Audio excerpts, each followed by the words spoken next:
আসসালামু আলাইকুম। ওয়ালাইকুম আসসালাম। আলহামদুলিল্লাহ ওয়াসসালাতু ওয়াসসালামু আলা রাসূলিল্লাহ বাদ। खामोश मिजाजी तुम्हें जीने नहीं देगी, खामोश मिजाज तुम्हें जीने नहीं देगी। इस दौर में जीना है तो कोहराम मचा दो। কোন একজন কবির একটা দুটো লাইন। এখন আমরা এমন একটা সময় এসে উপস্থিত হয়েছি, আমাদেরকে প্রথমে ভেবে নিতে হবে আমরা কারা, তারপর ভাবতে হবে আমাদের দায়িত্ব কর্তব্য কি। আমি আপনাদের কাছে প্রথম প্রশ্ন রাখতে চাই, আমরা কারা? আমরা ইসলামের অনুসারী মুসলিম। আমরা কোন নবীর উম্মত? মুহাম্মদ সাল্লাল্লাহু আলাইহি সাল্লামের। এখন যদি মুহাম্মদ সাল্লাল্লাহু আলাইহি সাল্লাম এখানে থাকতেন এবং সাহাবাগণ, তারা কি করতেন? প্রাণপণ লড়াই করতেন না? আমাদের কি করা উচিত? কতক্ষণ কতক্ষণ সবাইকে আবার আওয়াজ দিচ্ছে না কেন? ভয় লাগছে নাকি? কতক্ষণ? যতক্ষণ না সব কালা আইন বাতিল করছে ততক্ষণ। মনে রাখবেন, আমাদের মহান সৃষ্টিকর্তা আল্লাহ রব্বুল আলামিন গোটা সৃষ্টি জগতের জন্য যেটা ঘোষণা করেছেন, যেগুলো তার মধ্যে একটা হচ্ছে গোটা বিশ্বে মাত্র দুটি দল। কয়টি দল বললাম? একটা হচ্ছে আল্লাহর দল, আর বাকিরা সব শয়তানের দল। এই শয়তানের দল এখন জঙ্গলের হায়না নেকড়ের মতো ঝাঁপিয়ে পড়েছে আমাদের উপর। এক এক করে আমাদের সব অধিকার নষ্ট করতে চাইছে, বাতিল করে দিতে চাইছে, আমাদেরকে গোলামে পরিণত করতে চাইছে। আমরা প্রথমে দেখেছিলাম এই সরকার আসার পর প্রথমে আমাদের খাদ্যাভ্যাসের উপরে তারা আক্রমণ করেছিল, অধিকার কেড়ে নিয়েছে। গরু জবাইয়ের মাধ্যম নাম দিয়ে, গৌরক্ষার নাম দিয়ে অনেক মুসলিমকে মবলিঞ্চিংয়ের মাধ্যমে হত্যা করে ফেলেছে। প্রথমে আমাদের সেই অধিকারটা তারা কেড়েছিল। আর তারপর আমরা দেখেছিলাম কর্ণাটকে সেই বোন মুস্কানের বাম হাত তুলে আল্লাহু আকবার বলা। তখন আমাদের পর্দার যে বিধান আল্লাহ দিয়েছিলেন সেটা তখন কাটার চেষ্টা হয়েছে। এক এক করে আমাদের সব কিছু এভাবে কাটতে শুরু করেছিল। আমাদের কিছুদিন পূর্বে বাবরি মসজিদ কেড়ে নিয়েছে। বিভিন্ন অজুহাতে আমাদের মসজিদ, মাদ্রাসা, কবরস্থানগুলো বুলডোজার চালিয়ে দিচ্ছে। আপনারা দেখেছেন কিছুদিন পূর্ব থেকে তারা চেষ্টা করছে আমাদেরকে ডাউটফুল ভোটার হিসেবে ঘোষণা করার। কিছুদিন পূর্বে ভারতের যেটা স্বাধীন আমাদের নিজস্ব অধিকার, সে অধিকার থেকে বঞ্চিত করার জন্য সিএএ এনেছিল। আমরা আন্দোলন করেছিলাম, কিন্তু আন্দোলন বেশি দিন দীর্ঘায়িত না করার ফলে ওটা কোনো ফলপ্রসূ হয়নি। আর তারপরে একটা ভ্রুকুটি চলছে, সেটা হচ্ছে এনআরসি।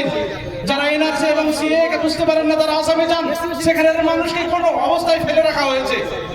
এভাবে ধীরে ধীরে ধীরে ধীরে আমাদের প্রত্যেকটা যেটা নিজস্ব অধিকার, সংবিধান যে আমাদেরকে অধিকার দিয়েছে, আমাদের জন্মগত যেটা অধিকার, সেই অধিকার তারা কেড়ে নিয়েছে। কাটতে কাটতে কাটতে এখন আমাদেরকে সম্পূর্ণভাবে দেওয়ালে পিঠ ঠেকিয়ে দিয়েছে।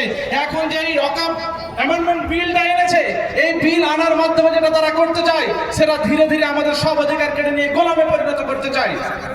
1200 খ্রিস্টাব্দ থেকে চলে আসা এই ওয়াকফ সম্পদ তারা কেড়ে যদি পারে, আমরা যদি সেটা প্রতিহত করতে না পারি, সেটা যদি বাতিল করাতে না পারি, তাহলে মনে রাখবেন আগামী ভবিষ্যৎ খুবই অন্ধকারের। অন্ধকারটা কেমন?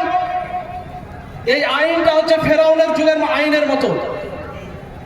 যদি আমরা সোচ্চার হতে না পারি, প্রতিকারের ব্যবস্থা নিতে না পারি, অদূর ভবিষ্যতে আমাদের ভবিষ্যৎ প্রজন্ম যারা আসতে চলেছে, হতে পারে আমাদের জীবদ্দশায় আমরা দেখতে পাবো সেটা, যে আমাদের পুরুষদেরকে গোলামে পরিণত করা হবে, আর আমাদের নারীদেরকে রক্ষিতা হিসেবে তারা ব্যবহার করার জন্য দাস হিসেবে ব্যবহার করবে, যদি আমরা চুপচাপ থাকি। এখন আর সময় নাই, কোনো ভাবার কিছু সময় নাই। এখানে আমি জমিয়তে আহলে হাদিস হিসেবে আসেনি, এরা ইমাম মুয়াজ্জিন হিসেবে আসেনি, আমাদের ওবায়দুল্লাহ নূরি ভাই অন্য কোনো পরিচয়ে আসেনি। আমরা সবাই এক নবীর উম্মত। কার উম্মত? রাসূলুল্লাহ সাল্লাল্লাহু আলাইহি ওয়াসাল্লামের উম্মত। এই উম্মত হিসেবে আমরা সবাই এসেছি। আর উম্মত হিসেবে যখন এসেছি মিল্লাতের এই দুর্দিনে, যে অন্ধকার ছেড়ে এসেছে, এই অন্ধকারকে দূর করে একটা নতুন সূর্য আমাদেরকে আনতে হবে।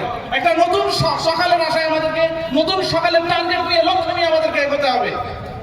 আজকের এই আন্দোলন, আজকের এই প্রতিবাদ সভা কেবলমাত্র শুরুয়াত। কি বললাম? শুরুয়াত। শেষ কখন? যতক্ষণ না আমাদেরকে কোণঠাসা করার জন্য অতীতে যে বিলগুলো এনেছে এই সরকার, সেগুলো সহ অবশ্যই এই বিল, ওয়াকফ অ্যামেন্ডমেন্ট বিল প্রত্যাখ্যান না করছে, ততক্ষণ জান যাই আর থাক, জান যাক আর থাক, আমরা কোনোভাবে শান্তিতে ঘুমোতে পারি না। নারে তাকবীর! নারে তাকবীর!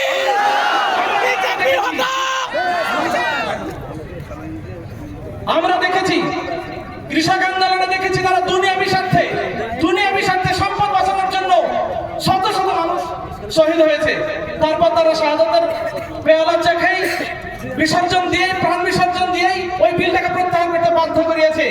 আমরা মুসলিম জাতি চিরকাল জান দিতে এসেছি, প্রাণ দিতে এসেছি, হাজার হাজার ওলামার মাধ্যমে স্বাধীনতা আমরা এনেছিলাম। আবার নতুন একটা স্বাধীনতা আমাদেরকে আনতে হবে, এর জন্য থেমে থাকলে হবে না। আজ শুরু হলো, এটা চলতে পারে 1 বছর, 2 বছর, 3 বছর, 5 বছর, যতদিন চলবে। আপনারা আজ যেরকম এসেছেন, যেভাবে সহযোগিতা করেছেন, যখনই আমরা ডাকবো তখনই আমাদেরকে চলে আসতে হবে। শেষ কথা যেটা বলবো সেটা হচ্ছে আমাদের নেতৃবৃন্দের উদ্দেশ্যে যেটা কথাটা বলবো, প্রত্যেকটা সংগঠনের 3 জন 4 জন করে নেই, আমরা নেওয়ার পর একটা যৌথ কমিটি বানাই আর নিরপেক্ষ একটা ব্যানার বানাই, যাতে জাতীয় ঐক্য মঞ্চ বা এই ধরনের নিরপেক্ষ একটা প্রচার দিয়ে আমরা সকল মিলে পরিকল্পনা মাফিক আগাই। আল্লাহ যেন আমাদের সকলকে সুষ্ঠুভাবে পরিকল্পনা মাফিক এগোনোর, আন্দোলন চালানোর তৌফিক দান করেন। আমিন। আসসালামু আলাইকুম।